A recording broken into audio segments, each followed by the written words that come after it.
We are joined by NFL Network analyst Brian Baldinger, whose Baldy's breakdowns are one of my favorite things on TV.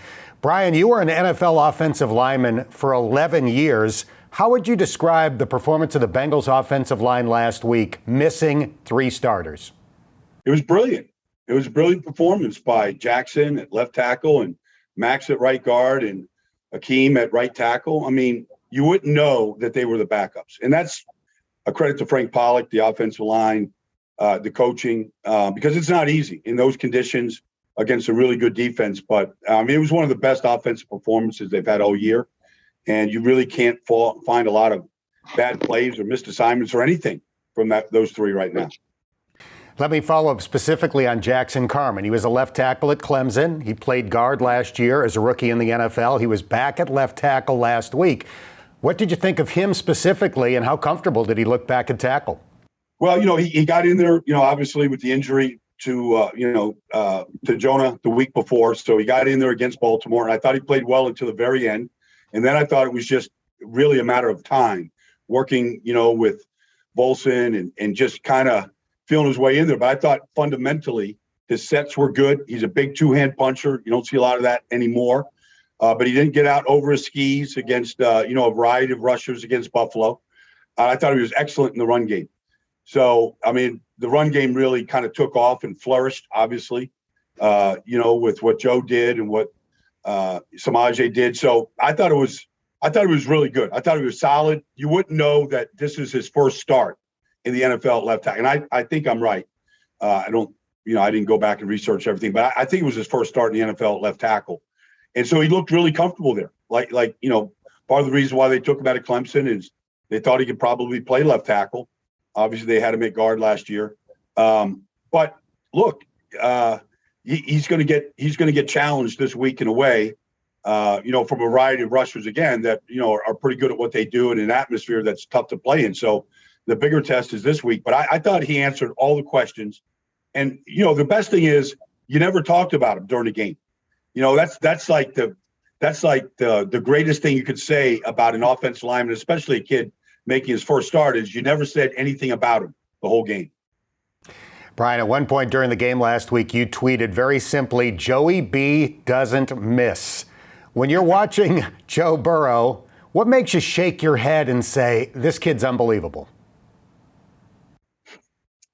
Well, when I said that, I don't know how many completed in a row, like first 6 or whatever it was, including a touchdown. But I think it's just that, everything in this world, I don't care what you do, you throw a football, you learn how to spin a basketball on your finger. Like, I don't care what it is. Like, everything is difficult before it gets easy. And for Joe, he just makes it look easy. Like, he's going through progressions, about as fast as you can go through a progression, yet the footwork, the delivery, the fundamentals are all there to make sure the ball is thrown at the right spot. And that's obviously not easy to do, and very few can do it.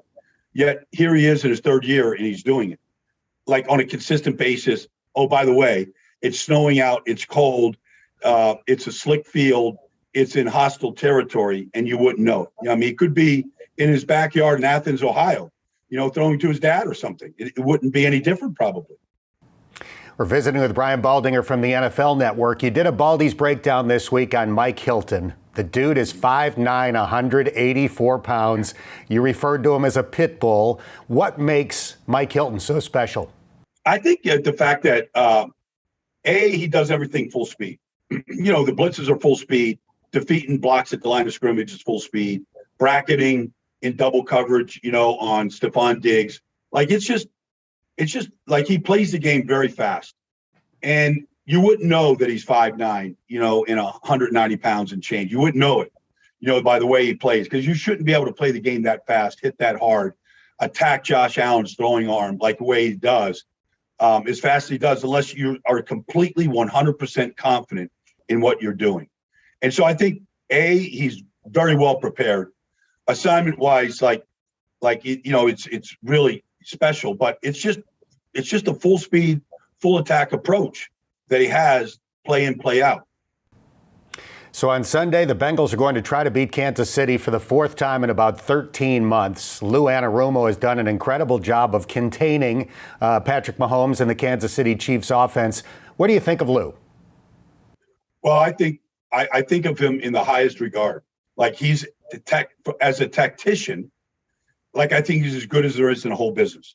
The things he did last year in the championship game, at halftime, down 21-3, were remarkable. But you could see, but if you wait till halftime to make adjustments sometimes it's too late, right? So you see it, but just the game planning, like his ability to say, okay, this is the guy that can beat us, whether it's Stephon Diggs last week or whether it's Travis Kelce in some of these games, like he's going to do his best to take your number one option away in the passing game. And that's, not everybody can do that because, Stephon Diggs and Travis Kelce, they're all over the place, Dan. They're not in one place where it's kind of easy to say, okay, this is how we're going to double. Like you've got to have a variety of ways to double depending where he's at. And then, it really helps to have DJ Reader healthy in this defense. Like everybody needs that big guy in the middle. It helps that BJ's playing really well and Tupo's playing well and Osai is healthy. Like all those things are good. But I think saying, okay, this is the number one option they have, whether it's third down or red zone or this is the big play guy, and to have a plan to take him away. And that's something I think that Lou specializes in. So the big storyline this week is obviously the status of Patrick Mahomes' right ankle. Assuming that he is less mobile than usual, what will Andy Reid and the Chiefs try to do? Well, I think, if you're building a game plan against, with a hobbled Patrick Mahomes, because none of us believe he's going to be anywhere near 100%. So, the first thing is, make sure he's protected. Like Jet McKinnon is a great personal protector. Mike Hilton comes on a blitz like we saw last week.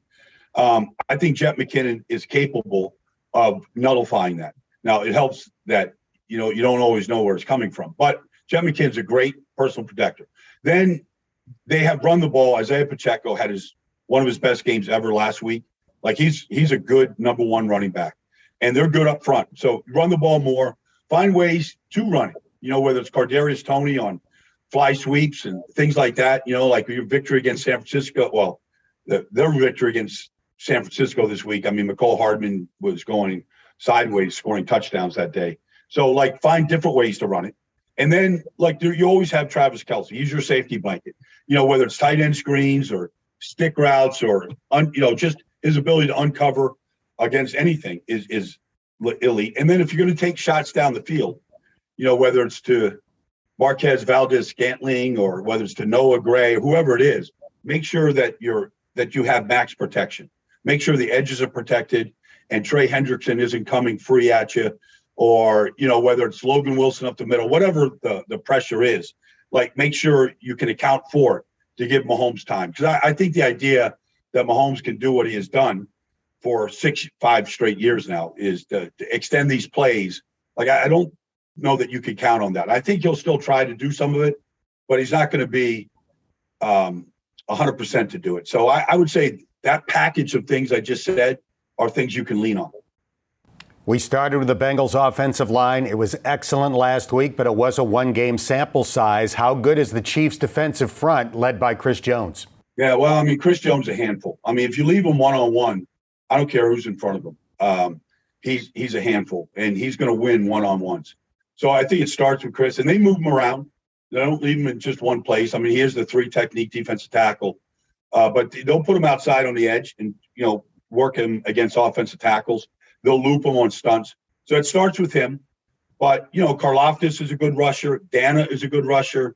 Dunlap, as from his years in Cincinnati, is a good rusher. And Frank Clark is an explosive player. Oh, and by the way, Steve Spagnuolo has been, the defense coordinator of 2 Super Bowl championship teams. So just the way Lou can dial up, certain pressures and situations, so can Steve. And if you get to the red zone and you're a threat to score a touchdown, you can bet 0 coverage is coming, 0 blitzes are coming. He's going to challenge you. And so you have to factor all those things in to your offense line out. Mitchell is a great protector. Samaje is an excellent protector. Like they know how to protect Joe when they have to. And so they might have to, help the offensive line in at times. Last thing, Brian, what are a couple of your biggest keys on Sunday? Well, I don't have any fear, obviously, with the success they've had against Kansas City and last week against Buffalo. But the first thing you have to do as an offense is you have to handle the atmosphere. You have to handle the noise, the atmosphere. Every third down, they're going to be on their feet. They know they're one step away from a Super Bowl. So you're going to get the Chiefs' best from their fan base, in this game. And so it doesn't look like any of this bothers Joe, but it can bother Akeem. It can bother Jackson. There's guys that, can be affected by that. So as a group, they got to handle that, number one. I think if it looks like they want to play L'Jarius Sneed in the slot. And so Jalen Watson's outside. You got two rookie corners out there. I got to believe that, Jamar and T are going to get chances on the outside against these guys. And so a lot of them are contested catches. I like your receivers against their corners. Joe's going to give it to them and a chance to do it and to see what kind of damage they can inflict. I think that's important. And then, the running game was really good last week. It was really good. And, when that happens, like Joe's going to be even better when the running game takes off. So I think those three things are going to be are game plan wise. Like if the Bengals win, those things are going to happen. And then defensively, like, look, Kelsey is their guy. I mean, I think they can handle Juju. I think they can handle all the other guys, Marquez Valdez, Scantling, Sky Moore, whatever it is. But, Kelsey scored 2 touchdowns last week. Like he's a red zone demon. So can they continue to nullify or reduce Travis Kelce's impact in the game? Brian, we love talking football with you. Thanks so much for your time. Keep up the great work. Thank you, Dan. I look forward to breaking this championship Sunday game down.